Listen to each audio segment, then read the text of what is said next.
If you are unconscious, if you are not conscious about where you target your energy, then your energy will be wasted. Do you understand?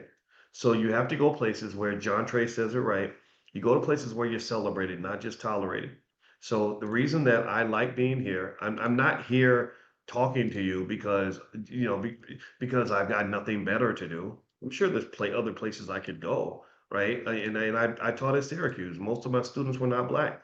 I'm here because this is the place where I get the most bang for my buck.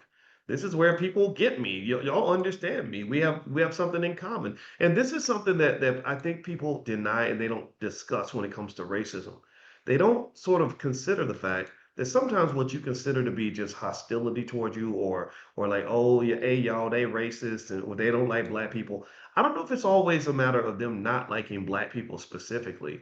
I think that it's more like they just like themselves more than they like you, right? They just like each other. They like people like themselves a little more than they like you. And we say, oh, that's racism because you're supposed to like everybody equally. And I say, on what planet has that ever been true?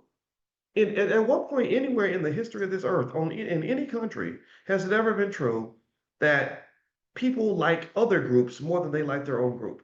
That don't even make no damn sense. That's a fairy tale straight from the depths of hell. That's a Disney movie you're trying to live, where somehow this white guy from Kansas is supposed to relate to your black ass from Chicago more than he relates to other white people from Kansas. And I'm sorry, I know that ain't politically correct. That does not fit the fairy tale. But this is the best thing I can do for you is to shower our conversations with reality so that you can acknowledge assets that you don't have and then turn and embrace the assets that you do have.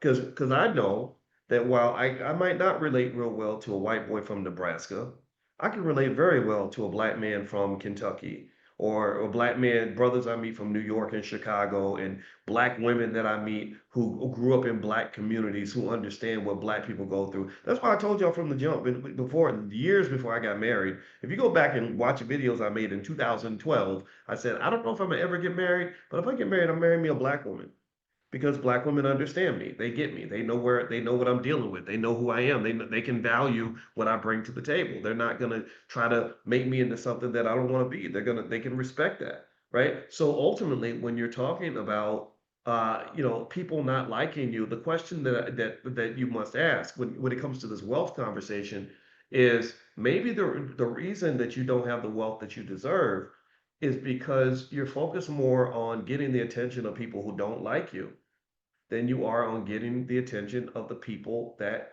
love you.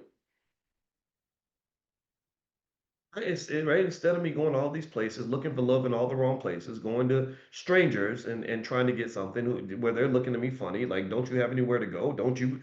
We got a tribe over here. That's why we're separated from you. Where's your tribe? Do you have a tribe? When I went to China, I don't know if I told y'all the story about when I played basketball in China. It was pretty amazing, right? Like I was teaching these kids in China finance when I was on the faculty of Syracuse, and it was the best experience. These were the best, most well behaved people. They stared at me because I was black. It was real weird.